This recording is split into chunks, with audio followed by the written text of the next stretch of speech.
ประธานาธิบดีปูตินกล่าวในที่ประชุมถามตอบบนเวทีเศรษฐกิจนานาชาติเซนต์ปีเตอร์สเบิร์กเมื่อถูกถามว่ารัสเซียควรขึ้นไปถึงระดับที่นิวเคลียร์ให้เร็วขึ้นหรือไม่ซึ่งปูตินตอบว่ารัสเซียไม่เคยที่จะเริ่มการยกระดับดังกล่าวรัสเซียไม่เคยพูดว่าพร้อมที่จะกดปุ่มสีแดงและรัสเซียก็มาจะเรียกร้องให้ประเทศอื่นๆให้ปฏิบัติต่อปัญหาดังกล่าวอย่างจริงจังแต่กลับถูกกล่าวหาว่าใช้อาวุธนิวเคลียร์มาข่มขู่กันทั้งที่รัสเซียไม่ได้กวัดแกว่งอาวุธนิวเคลียร์เลยปูตินกล่าวต่อด้วยว่าหลักการด้านนิวเคลียร์ของรัสเซียระบุไว้อย่างชัดเจนว่าอาวุธปรมาณูสามารถใช้ได้เฉพาะเมื่อเผชิญกับภัยคุกคามต่ออธิปไตยและบูรณาภาพแห่งดินแดนของประเทศเท่านั้นซึ่งตนก็ไม่เชื่อว่าจะเป็นเช่นนั้นในช่วงเวลานี้อย่างไรก็ดีการเปลี่ยนแปลงหลักการก็ยังไม่ได้ถูกตัดออกไปแต่ก็หวังว่าการตอบโต้ด้านนิวเคลียร์ระหว่างรัสเซียและตะวันตกจะไม่มีวันเกิดขึ้นปูตินย้ำอีกครั้งว่า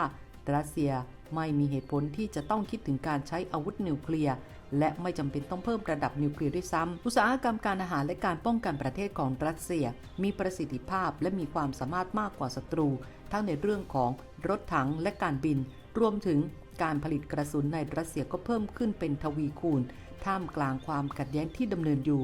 และตนก็คอยเรียกร้องเสมอให้เจ้าหน้าที่รัสเซียอย่าได้แต่ต้องประเด็นเกี่ยวกับอาวุธนิวเคลียร์เว้นแต่จะมีความจำเป็นจริงๆทั้งนี้ปูตินยังได้ตอบคำถามเกี่ยวกับวัฒกรรมที่ก่อให้เกิดความขัดแย้งมากขึ้นเรื่อยๆจากหลายประเทศในยุโรปซึ่งปูตินก็ได้ตอบว่ายุโรปต้องคิดว่าหากมีการแลกเปลี่ยนด้วยระเบิดนิวเคลียร์พวกสหรัฐจะเข้ามามีส่วนร่วมในการแลกเปลี่ยนดังกล่าวระดับอาวุธเชิงยุทธศาสตร์หรือไม่นี่คือเรื่องที่ตนสงสัยเป็นอย่างมากเพราะแม้ว่าสหรัฐและรัสเซียต่างก็มีระบบเตือนภัยล่วงหน้าที่พัฒนามาอย่างดีเพื่อตรวจจับขีปนาวุธที่เข้ามาแต่สมาชิกของนาโตในยุโรปกลับไม่มีพวกเขาไม่มีการป้องกันใดๆเลยปูตินย้ำเพิ่มเติมด้วยว่า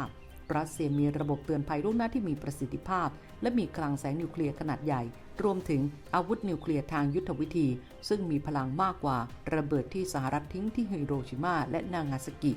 3-4 เท่า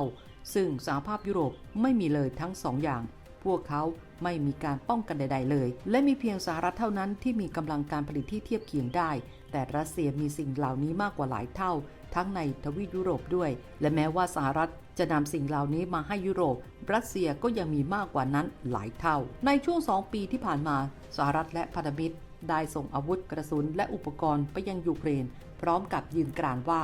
พวกเขาต้องการสร้างความพ่ายแพ้ทางยุทธศาสตร์ต่อรัสเซียแต่จะไม่เป็นฝ่ายหนึ่งของความขัดแย้งและในช่วงไม่กี่สัปดาห์ที่ผ่านมา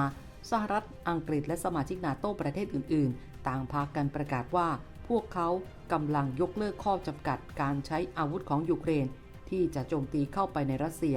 ซึ่งเป็นการกระตุ้นให้รัสเซียตอบโต้และอ้างถึงความจำเป็นกับการส่งข้อความถึงตะวันตกบ้างทั้งนี้เมื่อเดือนที่แล้วรัสเซียได้สั่งให้เขตทหารซึ่งมีพรมแดนติดกับยูเครนดำเนินการฝึกซ้อมเพื่อติดตั้งอาวุธนิวเคลียร์ที่ไม่ใช่เชิงยุทธศาสตร์เพื่อแสดงให้เห็นถึงความสามารถของรัสเซียในการตอบสนองต่อภัยคุกคามภายนอกต่างๆโดยการฝึกซ้อมครั้งนั้นเป็นการมุ่งเป้าไปที่การรักษาความพร้อมรบของบุคลากรและอุปกรณ์ของหน่วยอาวุธนิวเคลียร์ที่ไม่ใช่เชิงยุทธศาสตร์เพราะกองกำลังรัสเซียควรเตรียมพร้อมที่จะประกันอธิปไตยและบูรณภาพแห่งดินแดนของประเทศอย่างไม่มีเงื่อนไข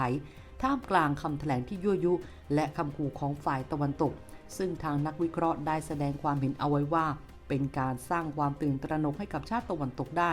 โดยไม่จำเป็นต้องก่อให้เกิดสงครามนิวเคลียร์อย่างเต็มรูปแบบมาร่วมสนับสนุนท็อปนิวส์นำเสนอความจริงได้แล้ววันนี้เพียงกดปุ่ม Super Thanks แล้วเลือกจำนวนเงินตามที่ต้องการได้เลยครับขอบคุณครับ